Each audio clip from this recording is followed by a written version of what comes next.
This is a story of two ladies that the only thing that they have in common is that their sisters disappeared 2 weeks apart in the year 2012 and their bodies were never found.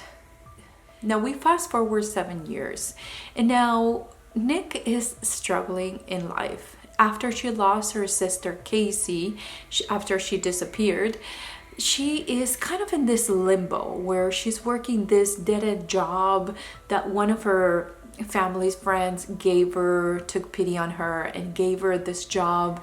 She is doing community service because she had a DWI. She's living in a place where she hates, and she's kind of stuck in this town where everything happened. However, she is kind of resigned that her sister's disappearance will never be solved.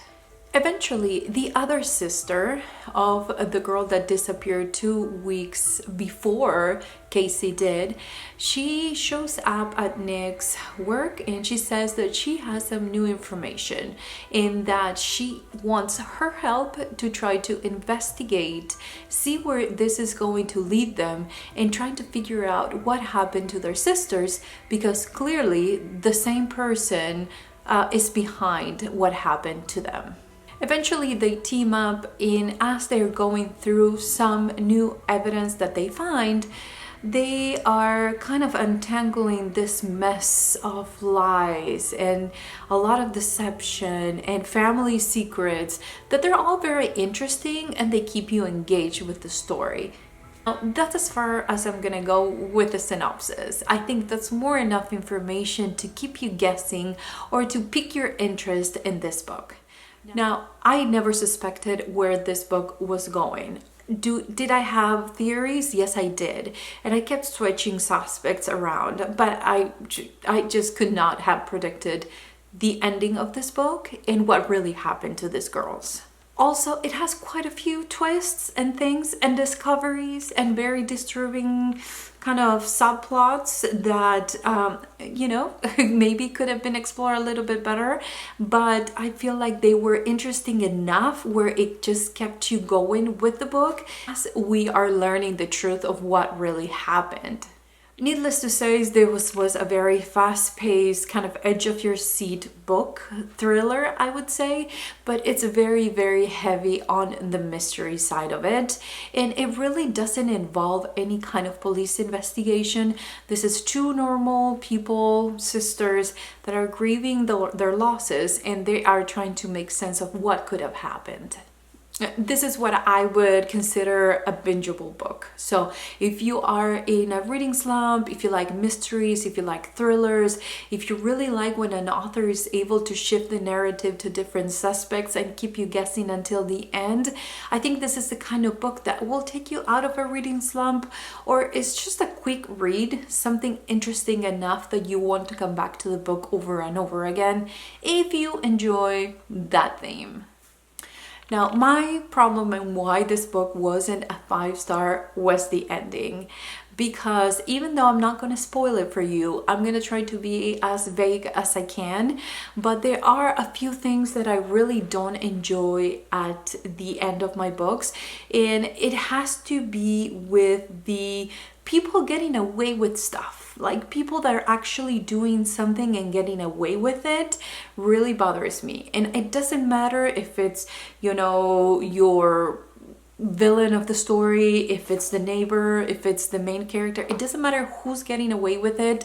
I almost feel like it's not what I wanted or expected from an ending.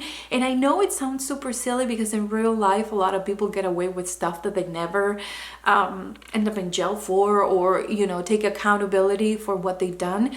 But for me, it's just one of those things that gives me the this ending could have been a lot better. And not because that person should have gone to jail, or the people involved in this situation had to go to jail before the book ended.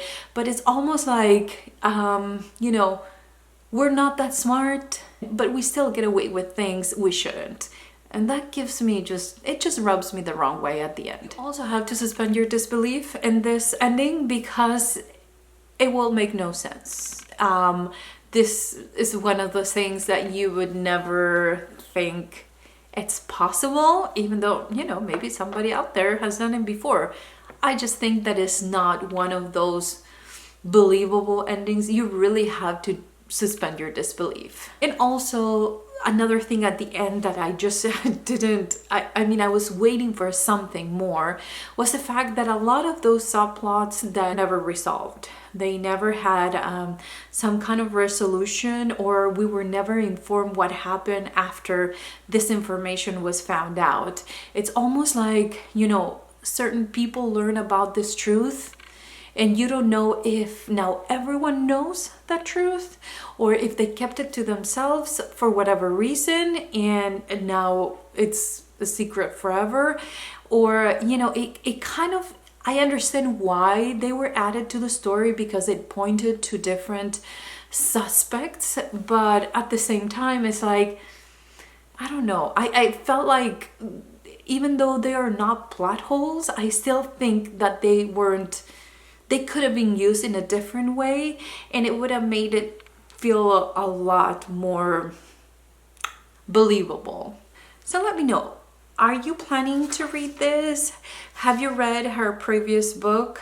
I really want to pick up her other book, All Good People Here by Ashley Flowers. That's the one that I'm thinking I want to read next. I kind of want to get this idea of the writing because I really did enjoy her writing style.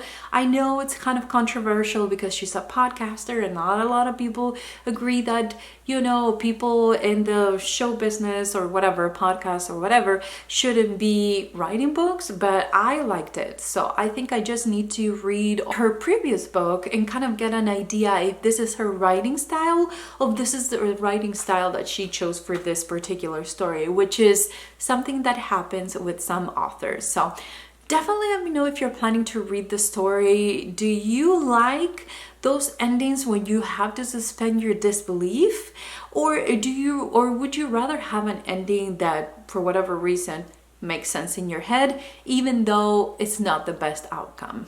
So let me know that in the comments down below. Thanks again for being here, guys. I'll see you guys next time. Bye.